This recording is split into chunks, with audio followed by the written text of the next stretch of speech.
tengo la dicha enorme de gobernar en un tiempo en que existen las benditas redes sociales. ¿Qué más le puedo pedir a la vida? Muy buenos días, amigos de las benditas redes sociales, y un saludo a todas las personas que vean este video. Pues amigos, el día de hoy nos encontramos a 28 de octubre del 2024. Comparecencia en el Senado sale mal, y es que no sé si ustedes recuerdan, pero actualmente se está llevando en el Senado de la República las comparecencias de los diferentes aspirantes para presidir la Comisión Nacional de Derechos Humanos. Bueno, uno de estos aspirantes se trata del abogado Miguel Nava, muy metido en el tema de los derechos humanos en nuestro país. Él compareció, al igual que Rosario Piedra, la semana pasada en el Senado de la República.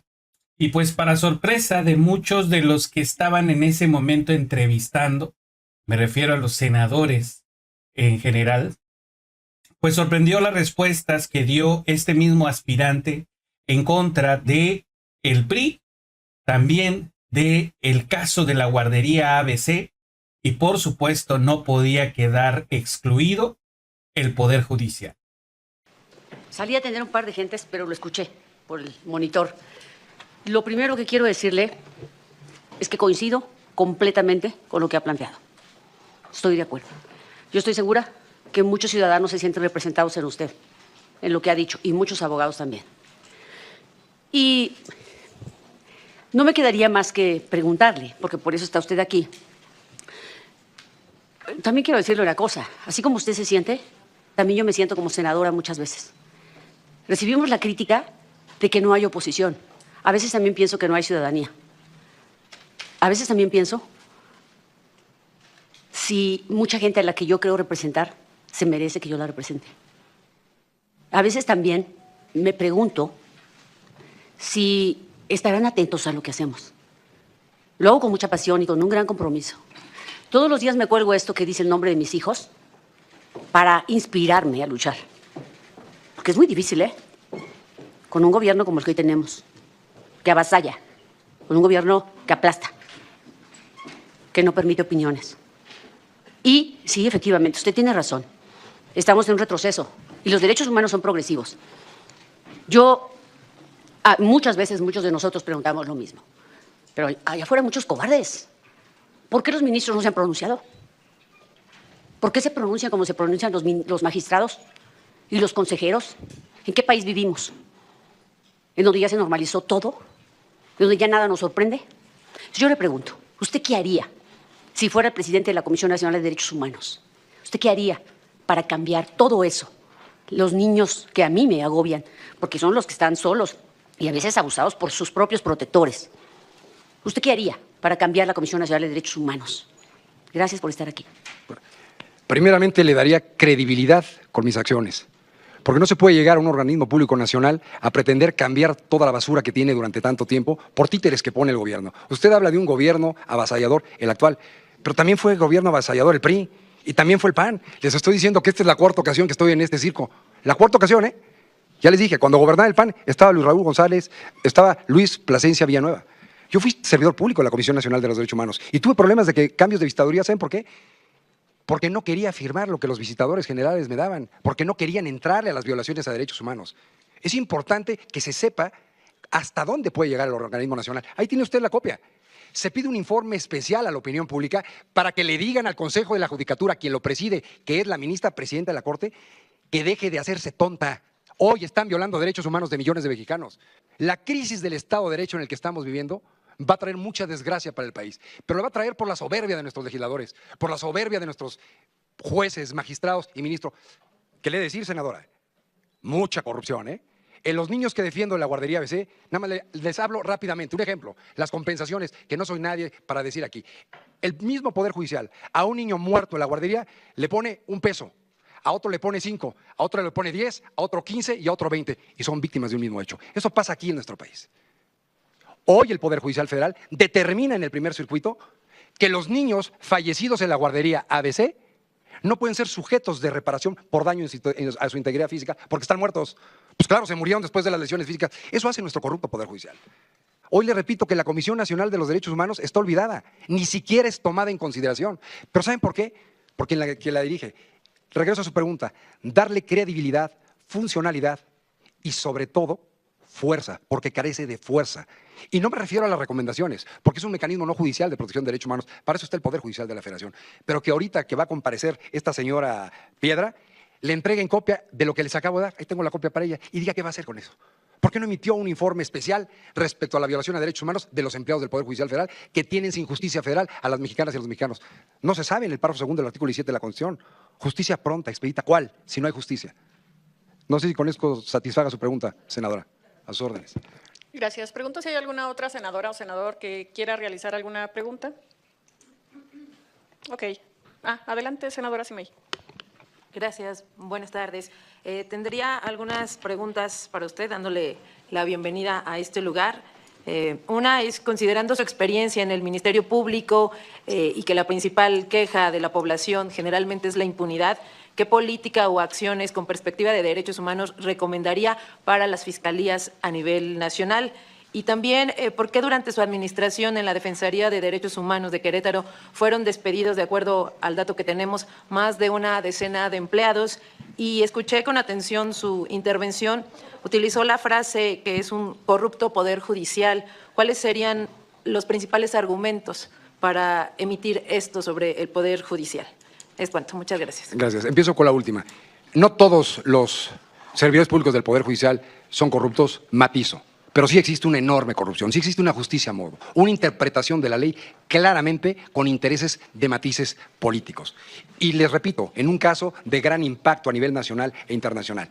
Sencillamente, si este incendio de la guardería ABC cumplió 15 años el 5 de junio pasado, es normal, les pregunto, que a 15 años no esté materializada la sentencia penal, no haya nadie en la cárcel. ¿Y sabe por qué se detiene la ejecución de la sentencia? Porque el Poder Judicial Federal, en un juzgado de distrito, en Tijuana, fíjense, en Tijuana, a petición de uno de los condenados, que ya no hay forma de impugnación, ya fueron condenados por la muerte de 49 niñas y niños y por decenas de lesionados. Interpone un amparo y le concede la suspensión. ¿Cómo es posible que haya esa corrupción en el Poder Judicial Federal? Una parte condenada interponiendo un amparo, concediendo la suspensión para detener todo el procedimiento de ejecución de la sentencia penal, cuando estas personas ya no tienen mecanismo de defensa. Por eso lo digo, por esa corrupción. Porque aquí en el primer circuito judicial determinaron mediante jurisprudencia que los niños muertos no tenían derecho a la reparación integral del daño, porque ya están muertos. Entonces no hubo compensación por esa reparación integral. Esos son claros ejemplos de corrupción. Voy a la pregunta que me hizo en segundo lugar. Cuando fui presidente de la Comisión Estatal de Derechos Humanos y luego de la Defensoría, despedí no una decena, mínimo unas 4 decenas. ¿Saben por qué? Porque eran cuota legislativa, porque los diputados querían tener a sus novias en la Comisión de Derechos Humanos, muchos de ellos. Y se les dio la oportunidad que fueran a trabajar, pero no quisieron, querían tenerlos ahí. Por eso es que al poco tiempo ya me estaban reponiendo el procedimiento de elección. ¿Por qué tenían a sus amigos? Porque era un coto, porque como que me agradeces el puesto y como que te haces tarugo, porque tienen perfiles los puestos de visitador general. Y con respecto a todas las profesiones, yo tenía visitadores que tenían la carrera técnica de estilista. Entonces, eso provocó a que hubiera una selección del personal para poder brindar un servicio público de calidad. Guardia permanente los 365 días del año. Ahora, con respecto a la pregunta del Ministerio Público, me gustaría que me la matizara para no contestar cualquier tontería. ¿Me la puede repetir? Claro. Considerando la experiencia que tiene y que la impunidad es lo principal, pues qué políticas o acciones con perspectiva de derechos humanos recomendaría. Y ahí, si me permite también, Presidenta, gracias. Lo escuché y me parece una gran exposición, pero hay una parte donde dijo que esto era un circo. Sí. La pregunta sería, ¿qué personaje usted sería entonces de este circo? Un espectador. Porque los espectadores generalmente pues son eso, pero con todo el respeto que me merece esta presidenta y presidente que han estado aquí, que además conozco sus perfiles, lo han hecho de manera transparente. No podemos responder por las anteriores legislaturas, pero yo que he sido parte de esto, estamos con todas las fracciones, con todas las compañeras y compañeros haciendo nuestro esfuerzo y atendiéndoles como es la convocatoria. Entonces, bueno, eso sería… Bueno, voy a responder para no quitarle más tiempo. La primera pregunta es muy sencilla. Que el Poder Ejecutivo Federal y el Poder Ejecutivo de los Estados saquen las manos del procedimiento de elección de las fiscalías. ¿Por qué? Porque son instituciones represoras. No importa qué partido gobierne, hay una impunidad enorme en el país y un rezago en la Procuración de Justicia porque ponen verdaderamente personas sin capacidad. Mire, en Querétaro, hace menos de 3 meses, el gobernador del estado tiene la facultad constitucional de elegir una terna para nombrar al fiscal. Fiscal que, por cierto, el que estaba, pues le dieron las gracias, se fue, y antes de que cambiara la legislatura, porque ahora tiene mayoría el partido de Morena en Querétaro, yo no soy partidista, me tiene sin cuidado, porque ustedes se manejan mucho por partido. La ciudadanía no es así, la mayor parte de la ciudadanía no somos así. Antes de que terminara y entrara la nueva legislatura, se apuró el gobernador del estado para nombrar una terna de candidatos a la fiscalía. ¿Y saben a quién escogieron? Al que en su vida había sido Ministerio Público. O sea, ¿cómo se piensa que se va a manejar al Ministerio Público en una entidad federativa o al Ministerio Público de la Federación cuando nunca se ha sido Ministerio Público? Entonces, para garantizar ese derecho humano de acceso a la justicia establecido en el artículo 17, párrafo 2 de la Constitución, o el derecho humano a esta Procuración de Justicia en el artículo 21 de la Constitución, y también un derecho a la seguridad, aunque estamos hablando de Procuración de Justicia, lo más alejado que esté el proceso de elección del fiscal y de remoción del Ejecutivo, se va a garantizar mejor los derechos humanos de la ciudadanía. Imagínense que lleva el caso de la guardería ABC más de 15 años y que los niños fallecidos no pueden ser sujetos de reparación por daños a su integridad física porque, como lo acabamos de escuchar, están muertos.